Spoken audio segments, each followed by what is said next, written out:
KS Prasad గారు మరో అంశం చూసుకుంటే కొద్దిగా ప్రజలకు శుభవార్తని చెప్పుకోవచ్చా? విద్యుత్ ఛార్జీలు తగ్గించారు కదా. ఖచ్చితంగా ఎవరు ఛార్జీలు ఎవరు తగ్గించారో సరే చెప్పానండి. తపేల ఛానళ్ళు ఆ దిక్కుమాల పేపర్లు ఎవరైనా సెట్ చేసి చూసి దాన్ని బట్టి మీరు ప్రశ్నలు అడగండి, ప్రజలకు ఈజీగా అర్థం అవుతుంది. అప్పుడు మామూలుగా వచ్చిన వార్తలు అయితే తగ్గించారని వచ్చింది, అసలేంటి? రోప్ ఛార్జెస్ దగ్గర 17,000 18,000 కోట్లు మన దగ్గర పిండిసారు ప్రజల దగ్గర. వచ్చి రాగానే ఇప్పుడు 21, 22, 22, 23, 23, 24 అని చెప్పి వాటికి ఈఆర్సీ ఇచ్చుకుంది అండ్ ఎలక్ట్రిసిటీ రెగ్యులేటర్ కమిటీ ఏ ప్రాతిపదిక మీద డబ్బులు ఎత్తేసారు ప్రజల దగ్గర అని. ఇప్పుడు 13 పైసలు యూనిట్కి తగ్గిస్తున్నారు. 13 పైసలు ఏదో చచ్చినట్టు పెళ్ళికి వచ్చిందే కట్టడం కాదు సార్. కానీ వీళ్ళు రాసింది ఏంటి? విద్యుత్ ఛార్జీలు గవర్నమెంట్ తగ్గిస్తుందని చెప్తున్నారు. అవి మరి ఈఆర్సీ అంటే ఎలక్ట్రిసిటీ రెగ్యులేషన్ బోర్డే కదా, అది కమిటీ. అది కమిటీ రివ్యూ చేసినప్పుడు ఏమైంది? లోటుపాట్లన్నీ ఎస్టాబ్లిష్ చేసి చేతికి తిరిగి చెల్లించాలి అన్నది కదా. తిరిగి చెల్లించాలి. 1000 కోట్లు పెనాల్టీ వేసింది. అదెందుకు మర్చిపోతున్నారు? ఏదైనా ఉపయోగకరమైన పని ఉందా ఈ ప్రజాస్వామ్యంలో? ఈ ప్రజాప్రభుత్వం నెలకొల్పింది దిగించి ఈ రోజు దాకా నోరు ఇప్పితే అబద్ధాలు. ఆయన ఏమో ₹2.49 సెకీ నుంచి ఒప్పందం తీసుకొచ్చిన సోలార్ ఎనర్జీ తీసుకొస్తే ఇది ఆ నాన్నగారు ఇచ్చిన 20 సంవత్సరాలు ఇంకో ప్రణాళికాబద్ధంగా ఉచిత కరెంటుకి ఆంధ్రప్రదేశ్ ప్రభుత్వం పైసా ఖర్చు లేకుండా ఇంక్లూడింగ్ ట్రాన్స్పోర్టేషన్ ఛార్జెస్తో సైతం దాని ఒప్పందాల మీద మాట్లాడరు, దాన్ని రద్దు చేస్తూ ఉంటారు. నోటికి ఏదొస్తే అది తలాతోక లేకుండా చివరిని గమనిస్తున్నారు ప్రజలు. సో గమనిస్తున్న ప్రజల సంగతి దేవుడి రిక్, కానీ వాస్తవాన్ని వీళ్ళు మాత్రం బ్రహ్మాండంగా సర్వైవ్ అవుతున్నారు. ఆడిందాట పడింది పాటగా. ఇది ఎన్నాళ్ళు పోనీ ఇది ఎవరో పవన్ కళ్యాణ్ కూర్చోబెడితే మన దరిద్రం అనుకోవాలి, లేకపోతే తెలిసి తెలియని లొకేషన్ కూర్చోబెట్టారంటే దరిద్రం. చంద్రబాబు గారి గవర్నమెంట్లోనా అంత అడ్మినిస్ట్రేషన్ అపార అనుభవం ఉన్న ఆయనతో జరుగుతున్న ఇవే అని అందరూ ముక్కునే వేసుకో. ఫ్రీ హ్యాండ్ లేదా? ఫ్రీ హ్యాండ్ ఉందో లేదో లేదు నాకు తెలిసి అయితే బీజేపీ వాడు కబంధ హస్తాల్లో చిక్కుని చంద్రబాబు నాయుడు గారు.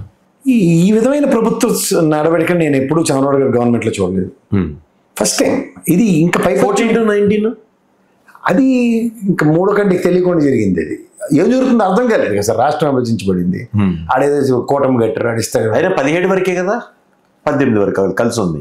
ఏదైనా చెప్తున్నాను కదా సార్, అభూత కల్పంలో వచ్చిన కూటమి ప్రభుత్వం రోజు ఏదే వెంకయ్యనాయుడు చెప్పిన చిన్నపిల్లలు చేసి మనకి చెవులో పువ్వు కథలు ఉన్నాయి కదా, రాష్ట్రం విడిపోతున్నప్పుడు రాజ్యసభలో ఆ కథలకి ప్రభావితమై ప్రజలు కూటమికి పట్టం కట్టారు. అది కూడా ముక్కుతూ ములుగుతూనే వచ్చింది, పెద్ద తమ్మింగ్ మెజారిటీలతో కాదు. వచ్చిన తర్వాత జరిగిన పరిణామాల్లో అందరూ చూసాం. మనం కన్నా ముఖ్యంగా చంద్రబాబు గారే చూశారు. రాష్ట్రాన్ని పణం పెట్టేసాము, బలేసారు మనకి ఇల్లు బీజేపీ కాంగ్రెస్ వాడిని. ఫస్ట్ రిలైజ్ అయింది ఆయనే. అదే ధర్మ పోరాట దీక్షల అవుట్కమ్ కదా. తదనంతర పరిణామాల్లో ఇలాగా చూడండి, మనకి ఆ బాహుబలి సినిమాలో ఆ కాలకేడి వచ్చి కిరికిరి భాష మాట్లాడుకున్న వాళ్ళందరూ ప్రాణాలు తినేస్తుంటే యుద్ధతంత్రం తెలిసింది ఇద్దరే, ఒకడు రానా ఇంకోడు ప్రభాసే కొట్టుకుని వెళ్ళారు. కానీ నిజంగా క్యాపబిలిటీ ఉన్న ఆయన ఎవరంటే యాక్టర్ కట్టప్ప ఎంతసేపు అలా ప్రొటెక్ట్ చేసుకోవడం, వాళ్ళు ఏమైనా కొట్టడం చంపడం జరిగిందా? లేదు. అది యుద్ధమా లేదంటే దీన్ని వాడిని కొడితేనే కానీ అవదాన్నది కాన్సెప్ట్ ముందుకెళ్ళి దగ్గర నరేంద్ర మోడీ దగ్గరని ఎలా స్తంభింపజేయాలన్న దగ్గర అడ్డుకుని ప్రజాభవన్లోనే ప్రభాసు రాణాలా ప్రవర్తించింది వాడు జగన్మోహన్ రెడ్డి. మిగిలినంతా 5 ఏళ్ల పాటు డిఫెన్సే కదా పాప ఆయనకి. ఇక్కడ డిఫెన్స్ లేదు, అఫెన్స్ లేదు, చేతిలో పెట్టేశారు.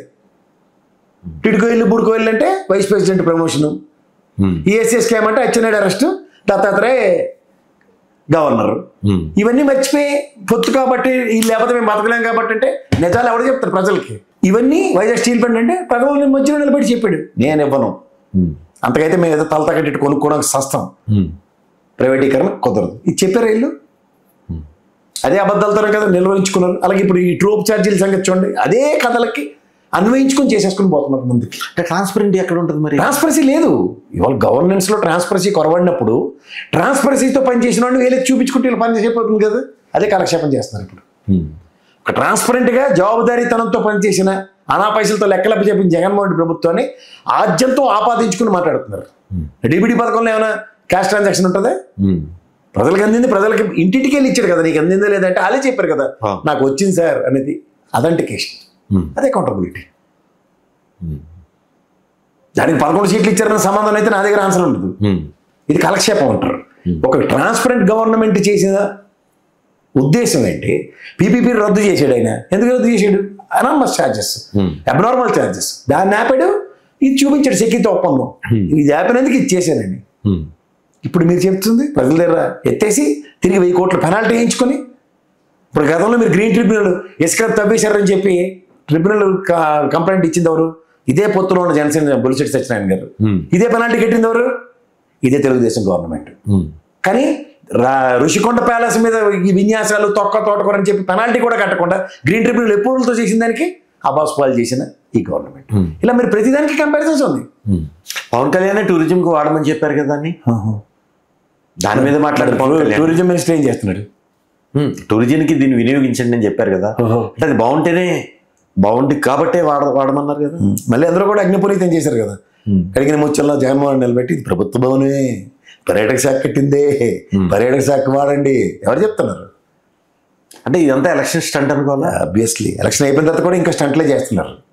చేత ఒరిజినాలిటీ ఉన్నవాడు వేరు, డూపు వేరు. ఇది గమనించగలిగితే చాలు.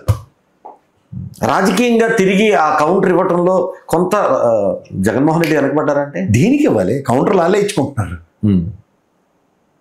పబ్లిక్ తెలియాలి కదా. తెలియాలి, తెలుసుకుంటారు. టైం టేకింగ్ కదా. టైం అయితే తీసుకోలేడు సార్. అడగలే నిప్పుల్లో చేయి పెట్టొద్దని చెప్తాడు. నాన్న పెట్టి నాన్న బొబ్బు ఎక్కింది బర్ణాలు రాయి అంటే చెప్పు తీసి కొడతారు ఫస్ట్. అది జరుగుతుంది ఇప్పుడు. ఏం అబద్ధం చెప్పాడైనా? క్లాస్ వార్ అన్నాడు. అది ఇంగ్లీష్లో చెప్పాడు ఎవడో తెల్లరజన్నాడు. కానీ అది చెప్పుంటే మనం ప్రజాస్వామ్యంలో పెట్టుబడిదారీ వ్యవస్థతో యుద్ధం చేయవలసి వస్తుంది. అది జరుగుతుంది కదా ఇప్పుడు. పెత్తందారులతో యుద్ధం చేయవలసి వస్తుంది. అదే జరుగుతుంది కదా.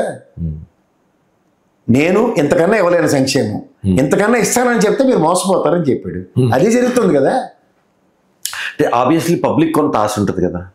ఆశ వేరు సార్. చెప్పలేదు అన్న దానికి నేను సమాధానం చెప్పాను. దురాశ దుఃఖానికి చేయడానికి కూడా కథ చదువుకున్నాం మనం చిన్నప్పుడు. లంగారు బాతుగుడ్డు కథ కూడా చదివాం. పేక్ కోసేస్తే ఏముంది? ఆ రోజు కూరకూర అవుతుంది అంతే, బాతుకూర. తర్వాత వచ్చే లాస్ట్ గుడ్డు పెట్టిన గుడ్డే మిగులుతుంది. మిగిలింది రోజుది పోతుంది కదా, విసిపోతాం కదా. దీనికి వాళ్ళు చెప్పారు పాలు ఇచ్చి ఆవును వదులుకొని ఒట్టిపోయిన గేదెని కట్టారని చెప్పారు ఎవరు? చంద్రబాబు గారు ఎలక్షన్ అయిపోయినట్టునే. నిజమైన ఒట్టిపోయిన గేదె ఎవరు? పబ్లిక్ చెప్పాలి. అది వాళ్ళనే. నేను రావడం నీకు ఇవాళ బిర్యానీ బాతుని కోసారు, బాతు బిర్యానీ ఇట్టారు, గుడ్డు సభకు నమస్కారం 5 ఏళ్ళు బట్టి, ట్రోప్ ఛార్జీలు బాది వదిలేరు, వాళ్ళు పెంచారు అన్నారు. ఇప్పుడు మళ్ళీ పెనాల్టీ పడింది. పెనాల్టీలు కట్టి తీరు అబాస్ పాలు ఇది అయినా చేసేది ఎవరు? వీళ్ళే. అంతకన్నా ఇంకెళ్ళారు. అయితే తగ్గించింది కాదు, తగ్గించాల్సి వచ్చింది విత్ పెనాల్టీ. హలో, తెలుగు రాజ్యం ఛానల్ చూస్తున్నారా? సామాజిక రాజకీయ జీవన చిత్రణే తెలుగు రాజ్యం. అతిశయోక్తులు అసత్యాలు ఉండవు. రాజకీయ కోణం కాదు, ప్రజా కోణమే కొలబద్ద. తెలుగు రాజ్యం వీక్షణ మీ ఉత్తమ అభిరుచికి నిదర్శనం.